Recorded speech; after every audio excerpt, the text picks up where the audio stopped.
Hi friends, ಎಲ್ಲರೂ ಹೇಗಿದ್ದೀರಾ?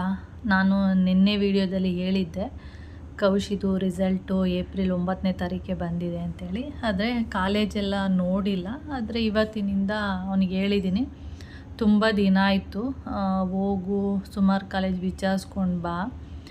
ಯಾಕೆಂದರೆ ನಾನು ಹೋಗೋಕ್ಕಾಗ್ತಿಲ್ಲ. ಯಾಕೆಂದರೆ ಅವ್ನ ಫ್ರೆಂಡ್ಸ್ ಎಲ್ಲ ಬರ್ತಿದ್ದಾರಲ್ವ, ಅದರಿಂದ ನಾನು ಅವನ ಜೊತೆ ಹೋದರೆ ಅಷ್ಟೊಂದೇನು ಚೆನ್ನಾಗಿರಲ್ಲ ಅಂಥೇಳಿ. ಅವ್ನ ಫ್ರೆಂಡ್ಸು ಒಂದು 3 ಜನ ಬರ್ತಾರೆ. ಅವ್ರ ಜೊತೆ ಇವನು ಕೂಡ ಹೋಯ್ತಾನೆ. ಅದರಿಂದ ನಾನು ಅವ್ರ ಜೊತೆ ಹೋದರೆ ಅಷ್ಟೊಂದು ನನಗೆ ಸೆಟ್ ಆಗೋಲ್ಲ. ನಾನು ಮತ್ತು ಕೌಶಿ ಹೋದರೆ ಓಕೆ, ಆದರೆ ಅವ್ರ ಜೊತೆ ಎಲ್ಲ ಹೋಗೋದು ಅಷ್ಟೊಂದು ಸರಿ ಅನಿಸಲ್ಲ. ಅದಕ್ಕೆ ಫಸ್ಟು ನೀನು ಹೋಗು, ಒಂದಷ್ಟು ಕಾಲೇಜ್ಗಳನ್ನ ವಿಚಾರಿಸ್ಕೊಂಡು ಬನ್ನಿ. ಆಮೇಲೆ ಅದರಲ್ಲಿ ಯಾವ್ದಾದ್ರು ಒಂದಷ್ಟು ಕಾಲೇಜನ್ನು ಸೆಲೆಕ್ಟ್ ಮಾಡೋಣ. ಆಮೇಲೆ ಬೇಕಾದರೆ ನಾನು ಮತ್ತು ನೀನಿಬ್ಬರೇ ಹೋಗೋಣ ಅಂತ ಅವನಿಗೆ ಹೇಳಿದ್ದೆ. ಸರಿ ಆಯಿತು ಅಂದ್ಬಿಟ್ಟು ಅವನು ಕೂಡ ಇವತ್ತು ತುಂಬ ಕಾಲೇಜಿಂದ ಫೋನ್ ಕಾಲ್ ಬರ್ತಾನೆ ಇತ್ತು. ಅದಕ್ಕೆ ಇವತ್ತಿನಿಂದ ಹೋಗು ಅಂತ ನಾನು ಹಿಂಸೆ ಮಾಡಿರೋದ್ರಿಂದ ಅವನು ಇವಾಗ ಹೋಗ್ತಿರೋದು. ಅವನೇನು ಅಂದರೆ CETದು ರಿಸಲ್ಟು ಬರೆದಿದ್ದಾನೆ. CETದು ಅದ್ರದ್ದು ರಿಸಲ್ಟ್ ಬಂದಮೇಲೆ ನಾನು ಒಟ್ಟಿಗೆ ಹೋಗ್ತೀನಿ ಅಂತ ಹೇಳ್ತಾ ಇದ್ದ. ಅದಕ್ಕೆ ಆಮೇಲೂ ಕೂಡ ಬೇಕಾದ್ರೆ ಒಂದಷ್ಟು ಕಾಲೇಜ್ ನೋಡು, ಇವಾಗಲೂ ಹೋಗ್ಬಿಟ್ಟು ಒಂದಷ್ಟು ಕಾಲೇಜ್ಗಳನ್ನ ವಿಚಾರಿಸ್ಕೊಂಡು ಬಾ ಅಂತ ಹೇಳ್ದೆ. ಸರಿ ಆಯಿತು ಅಂದ್ಬಿಟ್ಟು ಅವನು ಎದ್ದು ರೆಡಿ ಆಗ್ತಿದ್ದಾನೆ. ನಾನು ಅಷ್ಟರಲ್ಲಿ ದೋಸೆ ಮಾಡ್ತಾಯಿದ್ದೀನಿ. ದೋಸೆಗೆ ಹೀರೆಕಾಯಿ ಸಾಂಬಾರು ಮಾಡ್ತಾಯಿದ್ದೀನಿ. ಚೆನ್ನಾಗಾಗಿತ್ತು, ಅಂದರೆ ತುಂಬ ಚೆನ್ನಾಗಿತ್ತು. ಯಾವಾಗಲೂ ನಾನು ಬೀನ್ಸ್ ಯೂಸ್ ಮಾಡ್ತೀನಿ. ಬೀನ್ಸು, ಆಲೂಗಡ್ಡೆ, ಈ ಥರ ಎಲ್ಲ ತರಕಾರಿ ಹಾಕ್ಬಿಟ್ಟು ದೋಸೆಗಾಗಲಿ ಇಡ್ಲಿಗಾಗಲಿ ಜಾಸ್ತಿ ಅದನ್ನು ಯೂಸ್ ಮಾಡ್ತೀನಿ. ಇವತ್ತು ಈ ಸಾಂಬಾರು ಅಂದರೆ ಹೀರೆಕಾಯಿ ಹಾಕಿ ಸಾಂಬಾರು ಮಾಡಿದೆ, ತುಂಬ ಚೆನ್ನಾಗಾಗಿತ್ತು. ಬರ್ತಾನೆ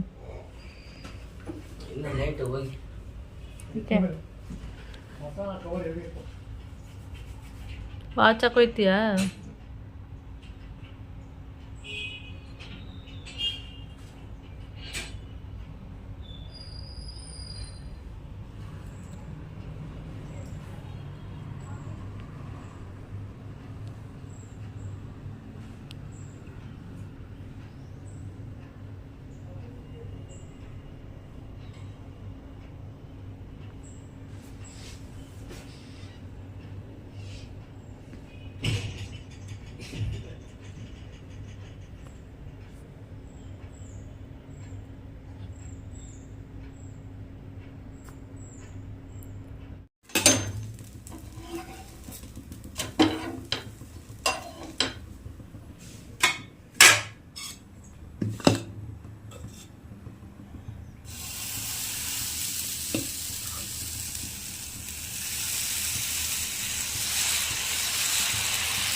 ಗುಮ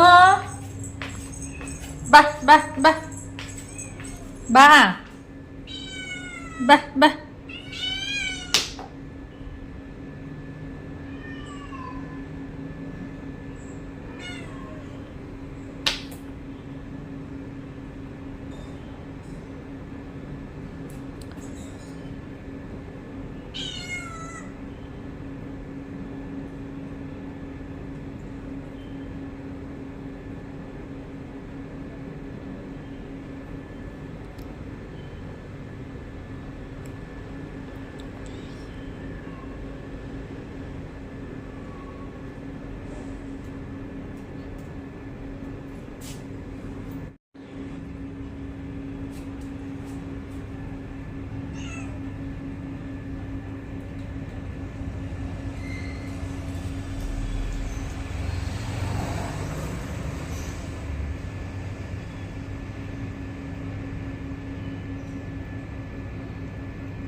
ಕೌಶಿ ಮತ್ತು ಮೋಹನ್ ಮಾಮ ಇಬ್ಬರು ಕೂಡ ಹೊರಟರು. ಮಾಮ ಹೋಗ್ಬೇಕಾದ್ರೆ ಕರೆದ್ರು, ಹೇಗಿದ್ರು ಆಫೀಸ್ಗೆ ಹೋಗ್ತಿದ್ರಲ್ಲ, ಹಾಗೆ ನಾನು ಬಸ್ ಸ್ಟ್ಯಾಂಡ್ ಕಡೆಯಿಂದನೇ ಹೋಗ್ತೀನಿ, ಬಾ ನೀನು ಅಂತ.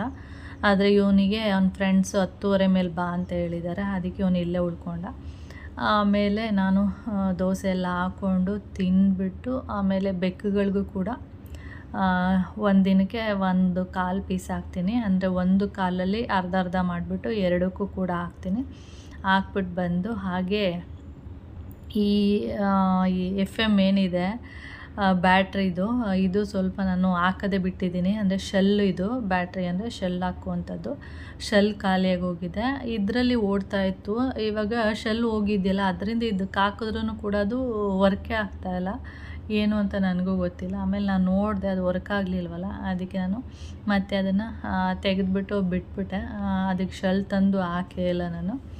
ಹಾಗೆ ಇನ್ಮೇಲೆ ಆದಷ್ಟು ನ್ಯಾಚುರಲ್ ವಾಯ್ಸೇ ಕೊಡೋಣ ಅಂಥೇಳಿ, ಎಲ್ಲದಕ್ಕೂ ವಾಯ್ಸ್ ಕೊಟ್ಕೊಂಡು ಹೋದರೆ ಅಷ್ಟು ಏನೋ ಬೇಡ ಅಂತ ಅನ್ನಿಸ್ತಿದೆ ನನಗೆ. ಆದಷ್ಟು ವೀಡಿಯೋ ಮಾಡಬೇಕಾದ್ರೆ ಏನು ನ್ಯಾಚುರಲ್ಲಾಗಿ ಮಾತಾಡಿರ್ತೀವಿ ಅಥವಾ ನ್ಯಾಚುರಲ್ಲಾಗಿ ಏನಿರುತ್ತೆ ಅದನ್ನೇ ಕೊಡೋಣ. ಸುಮ್ಮನೆ ಎಲ್ಲದಕ್ಕೂ ವಾಯ್ಸ್ ಓವರ್ ಕೊಟ್ಕೊಂಡು ಕೂರೋದು ಬೇಡ ಅಂದ್ಬಿಟ್ಟು ಇನ್ಮೇಲೆ ಆದಷ್ಟು ಕಡಿಮೆ ಮಾಡೋಣ ಅಂಥೇಳಿ ಅಷ್ಟೇ, ಇನ್ನೇನಿಲ್ಲ.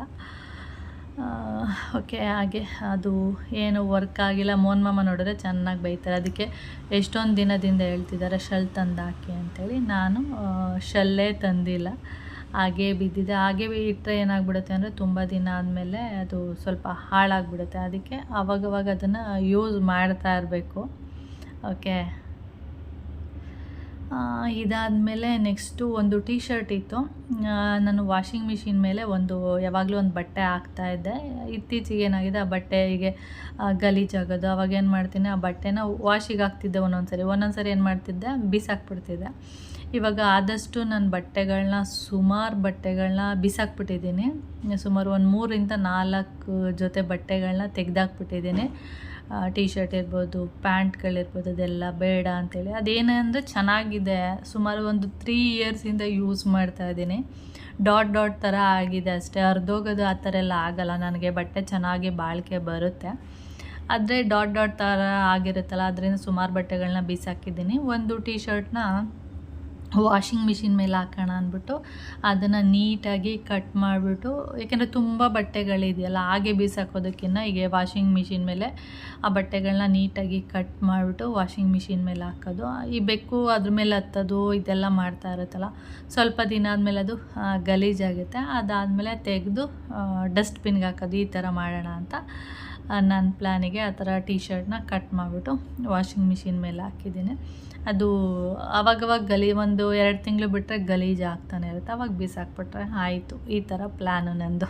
ಅದಕ್ಕೆ ಆ ಟೀ ಶರ್ಟ್ನ ನೀಟಾಗಿ ಕಟ್ ಮಾಡಿಬಿಟ್ಟು ಫುಲ್ಲು ಟಾಪ್ ಮೇಲೆ ನೀಟಾಗಿ ಹಾಸಿದ್ದೀನಿ ಅಷ್ಟೇ. ಓಕೆ. ಇದಾದಮೇಲೆ ನಮ್ಮದು ಸಿಲಿಂಡ್ರು ಖಾಲಿಯಾಗಿತ್ತು. ಸಿಲಿಂಡ್ರು ಬಂದು ಕರೆಕ್ಟಾಗಿ 3 ತಿಂಗಳು ಬಂತು. ಎಕ್ಸ್ಟ್ರಾ ಏನೂ ಮಾಡಿರಲಿಲ್ಲ. ಎಕ್ಸ್ಟ್ರಾ ಅಂದರೆ ಈಗ ವಡೆ ಮಾಡೋದು, ಬೋಂಡ ಮಾಡೋದು, ಮತ್ತು ಕೌಶಿ ಮ್ಯಾಗಿ ಮಾಡ್ಕೋತಿದ್ದ, ಮೊಟ್ಟೆ ಬೇಯಿಸ್ಕೊಳ್ಳೋದಂತೆ, ಆಮ್ಲೆಟ್ ಹಾಕೋದಂತೆ, ಈ ಥರದ್ದೆಲ್ಲ ಮಾಡ್ತಿದ್ದ. ಆದರೆ ಯಾವಾಗ ಈ ಥರ ಗ್ಯಾಸ್ದು ಪ್ರಾಬ್ಲಮ್ ಆಯಿತು, ಆವತ್ತಿನಿಂದ ಇಲ್ಲಿವರೆಗೂ ಕೂಡ ನಾವು ಎಕ್ಸ್ಟ್ರಾ ಏನು ಮಾಡೋದಕ್ಕೆ ಹೋಗ್ತಿರ್ಲಿಲ್ಲ. ಅದರಿಂದ ನಮಗೆ ಕರೆಕ್ಟಾಗಿ ಒಂದು ಸಿಲಿಂಡ್ರು 3 ತಿಂಗಳು ಬರುತ್ತೆ. ಕರೆಕ್ಟಾಗಿ 3 ತಿಂಗಳು ಬಂದಿತ್ತು. ನೋಡಿಬಿಟ್ಟು ಮೋಹನ್ ಮಾಮ ನೋಡಿದ್ರ, ನೀವು ಎಕ್ಸ್ಟ್ರಾ ಏನೇನೋ ಮಾಡ್ತೀರಾ, ಅದರಿಂದನೇ ನಮಗೆ 2.5 ತಿಂಗಳು ಬರ್ತಿತ್ತು. 2 ತಿಂಗಳ ಮೇಲೆ 10 ದಿನ ಅಂತೂ ಬರುತ್ತೆ.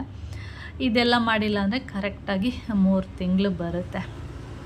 ಖುಷಿ ಆಯಿತು, 3 ತಿಂಗಳು ಬಂತಲ್ಲ ಒಂದು ಸಿಲಿಂಡರ್ ಅಂತ. ಮೊದಲು ಹಾಗೆ ಬರ್ತಾಯಿತ್ತು.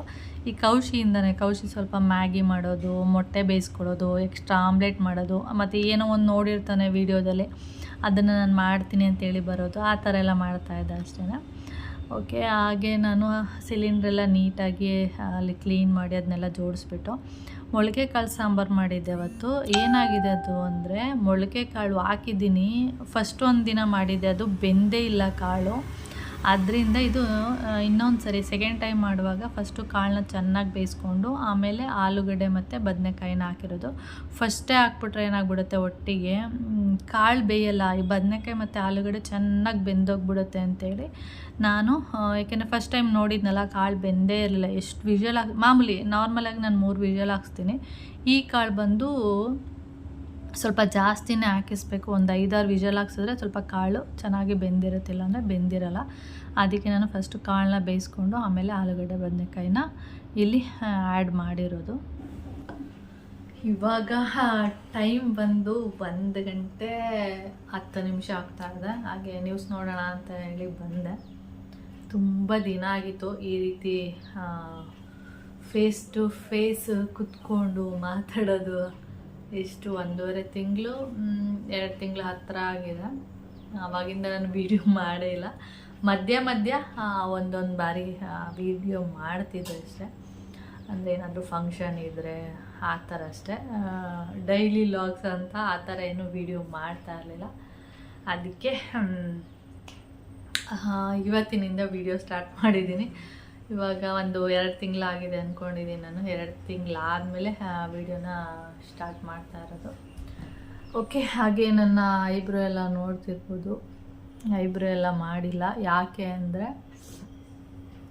ಅದಕ್ಕೆ ಐಬ್ರೋ ಮಾಡಿಲ್ವಲ್ಲ, ಅದರಿಂದ ನನ್ನ ಫೇಸು ಏನೋ ಒಂಥರ ಡಿಫ್ರೆಂಟಾಗಿ ಕಾಣಿಸ್ತಾ ಇದೆ. ಯಾಕೆ ಐಬ್ರೋ ಮಾಡಿಲ್ಲ ಅಂದರೆ ಏನಾಗಿದೆ ಅಂದರೆ ನನ್ನ ಐಬ್ರೋ ನಾನೇ ಮಾಡ್ಕೊಳ್ಳೋದಲ್ವಾ, ಅದು ಆ ಪ್ಲಕ್ಕರ್ ಬರುತ್ತೆ ನೋಡಿ, ಅದರಲ್ಲಿ ರಿಮೂವ್ ಮಾಡ್ತಾ ಇರ್ತೀನಿ ನೋಡಿ. ಆವಾಗ ಏನಾಗುತ್ತೆ ಅಂದರೆ ಒಂದು ಏರ್ಸ್ ಏನಾದರೂ ಮೇಲೆ ಏನಾದರೂ ತೆಗೆದುಬಿಟ್ರೆ ಆ ಲೈನಿಗೆ ಕರೆಕ್ಟಾಗಿ ಏರ್ನ ಮತ್ತೆ ತೆಗಿಯೋಕ್ಕೆ ಹೋಗ್ತೀನಿ. ಅದೇನಾಗುತ್ತೆ, ಅದು ತೆಗಿತಾ ಏರ್ ಏನಾಗಿದೆ ಅಂದರೆ ಐಬ್ರೋ ಏನಾಗಿದೆ ತಿನ್ನಾಗ್ಬಿಟ್ಟಿದೆ, ತುಂಬ ಸಣ್ಣ ಮಾಡಿಬಿಟ್ಟಿದೆ. ಅದಕ್ಕೆ ಬೇಡ, ಫುಲ್ ಇವಾಗ ನೀಟಾಗಿ ಐಬ್ರೋ ಎಲ್ಲ ಬರಲಿ, ಅದಾದಮೇಲೆ ಮತ್ತೆ ನೀಟಾಗಿ ಸ್ವಲ್ಪ ದಪ್ಪವಾಗಿ ಐಬ್ರೋನ ಮಾಡ್ಕೊಳ್ಳೋಣ. ಸಣ್ಣದಾಗಿ ಬೇಡ. ಇವಾಗೆಲ್ಲ ತುಂಬ ಜನ ಸಣ್ಣ ಇರುವಂಥವ್ರು ದಪ್ಪದಾಗಿ ಐಬ್ರೋ ಮಾಡೋ ಥರ, ಐಬ್ರೋ ಇರೋ ಥರ ಏನದು ಇದು ಮಾಡಿಸ್ಕೊತಾ ಇರ್ತಾರೆ, ಅದೊಂಥರ ಟ್ಯಾಟೂ ಥರ ಹಾಕ್ತಾರೆ, ಆ ಥರ ಮಾಡಿಸ್ಕೊತಾ ಇರ್ತಾರೆ. ಅದಕ್ಕೆ ನನ್ನ ಐಬ್ರೋ ಆ್ಯಕ್ಚುಲಿ ದಪ್ಪವಾಗೇ ಇದೆ ನೋಡಿ. ಇದ್ರಲ್ಲಿ ನೀಟಾಗಿ ಐಬ್ರೋ ಎಲ್ಲ ಬಂದಿದೆ. ಇಲ್ಲಿ ಇನ್ನೂ ಒಂದೊಂದು ಸರಿಯಾಗಿ ಬಂದಿಲ್ಲ. ಇಲ್ಲಿ ನೋಡಿ, ಇದರಲ್ಲಿ ಇನ್ನೂ ಬರಬೇಕು, ನೀಟಾಗಿ ಬಂದಿಲ್ಲ. ಅದಕ್ಕೆ ಫುಲ್ಲು ನೀಟಾಗಿ ಬಂದ ಮೇಲೆ ಐಬ್ರೋನ ಮಾಡ್ಕೊಳ್ಳೋಣ ಅಂದ್ಬಿಟ್ಟು ಹಾಗೆ ಬಿಟ್ಬಿಟ್ಟಿದ್ದೀನಿ. ಅದಕ್ಕೆ ನನ್ನ ಫೇಸೇ ನನಗೆ ಒಂಥರ ಕಾಣಿಸ್ತಾ ಇದೆ, ಯಾಕೆಂದರೆ ತುಂಬ ದಿನ ಆದಮೇಲೆ ವೀಡಿಯೋ ಎಲ್ಲ ಮಾಡಿದ್ರೆ ಅದೇ ಥರನೇ ಆಗುತ್ತೆ. ಓಕೆ, ಹಾಗೆ ನಾನು ನ್ಯೂಸ್ ನೋಡ್ತಾ ಇದ್ದೆ. ತುಂಬ ದಿನ ಏನಕ್ಕೆ ಗ್ಯಾಪ್ ಕೊಟ್ಟಿದೆ ಅಂದರೆ ಹಾಗೆ 1-2 ದಿನ ಇಂಟ್ರೆಸ್ಟು ಇರಲಿಲ್ಲ ಮಾಡೋಣ ಅಪ್ಲೋಡ್ ವೀಡಿಯೋಗಳು. ಹಳೇ ವೀಡಿಯೋಗಳು 2 ತಿಂಗಳು 1.5 ತಿಂಗಳು ಹಿಂದಿನ ವೀಡಿಯೋಗಳೇ ತುಂಬ ಇದೆ. ಆ ವೀಡಿಯೋಗಳನ್ನೇ ಅಪ್ಲೋಡ್ ಮಾಡಬೇಕು. ಅದನ್ನು ಅಪ್ಲೋಡ್ ಮಾಡೋದಕ್ಕೇ ಟೈಮ್ ಇದೆ, ಆದರೂ ಒಂಥರ ಸೋಮಾರಿತನ ಅಂತಲೇ ಹೇಳ್ಬೋದು. ಅದರಿಂದ ವಿಡಿಯೋ ಅಪ್ಲೋಡು ಮಾಡಿಲ್ಲ, ಎಡಿಟೇ ಮಾಡಿಲ್ಲ. ಎಡಿಟ್ ಮಾಡಿದರೆ ಅಪ್ಲೋಡ್ ಮಾಡ್ತಿದ್ದೆ. ಒಂದು ಸೋಮಾರಿತನದಿಂದ ವಿಡಿಯೋ ಅಪ್ಲೋಡ್ ಮಾಡಿಲ್ಲ ಅಷ್ಟೇ. ಇವತ್ತಿನಿಂದ ವಿಡಿಯೋ ಮಾಡೋದಕ್ಕೆ ಸ್ಟಾರ್ಟ್ ಮಾಡಿದ್ದೀನಿ. ಹಳೆ ವೀಡಿಯೋಗಳನ್ನ ಯಾವಾಗ ಅಪ್ಲೋಡ್ ಮಾಡ್ತೀನಿ ಅಂತಲೇ ಗೊತ್ತಿಲ್ಲ. ನೋಡೋಣ, ಅಪ್ಲೋಡ್ ಮಾಡಬೇಕು. ಗೊತ್ತಿಲ್ಲ, ವಿಡಿಯೋ ಮಾಡ್ಬಿಟ್ಟು ಹಿಂಗೆ ಇಟ್ಕೋತೀನಿ ಏನೋ ಗೊತ್ತಿಲ್ಲ. ಅದಕ್ಕೆ ಮಾಡ್ತೀನಿ, ಸದ್ಯದಲ್ಲೇ ಮಾಡ್ತೀನಿ. ಓಕೆ, ಮುದ್ದೆಗೆ ಹಾಗೆ ಇನ್ಮೇಲೆ ನೋಡೋಣ, ಡೈಲಿ ವೀಡಿಯೋಸ್ನ ಮಾಡೋಣ ಅಂದ್ಕೊಂಡಿದ್ದೀನಿ. ಓಕೆ, ಟ್ರೈ ಮಾಡ್ತೀನಿ, ಅಪ್ಲೋಡ್ ಮಾಡೋದಕ್ಕೂ ಟ್ರೈ ಮಾಡ್ತೀನಿ, ಹಾಗೆ ವೀಡಿಯೋಸ್ ಮಾಡೋದಕ್ಕೂ ಕೂಡ ಟ್ರೈ ಮಾಡ್ತೀನಿ. ಓಕೆ, ನನ್ನ ಫೇಸು ನನಗೇನೆ ಐಬ್ರೋ ಈ ಥರ ಇರೋದ್ರಿಂದ ನನಗೇನೇನೋ ಒಂಥರ, ಏನೋ ನನ್ನ ಫೇಸ್ ನಾನೇ ನೋಡ್ತಾರೆ ಏನೋ ಒಂಥರ ಇದೆಯಲ್ಲ, ಏನಕ್ಕೆ ಒಂಥರ ಇದೆಯಲ್ಲ ಅಂತಂದರೆ ಐಬ್ರೋಯಿಂದನೇ ಒಂಥರ ಕಾಣಿಸ್ತಾ ಇರೋದು. ಓಕೆ, ಮಿಷಿನ್ಗೂ ಕೂಡ ಬಟ್ಟೆ ಹಾಕ್ತಿದ್ದೀನಿ. ಅದು ಏನೋ ಇನ್ನೊಂದು 1/4 ಗಂಟೆ 20 ನಿಮಿಷ ಬೇಕು. ಅದು ಮುಗಿದ್ಮೇಲೆ ಒಣಗಾಕಿ ಬಂದು ಅಷ್ಟೊತ್ತಿಗೆ ಟೈಮ್ ಆಗಿರುತ್ತೆ, ಮುದ್ದೆಗೆ ಇರ್ತೀನಿ. ಓಕೆ, ಇಲ್ಲಿ ಸಂಜೆ ಪಾರ್ಕಿಗೆ ಬಂದಿದ್ದೀನಿ.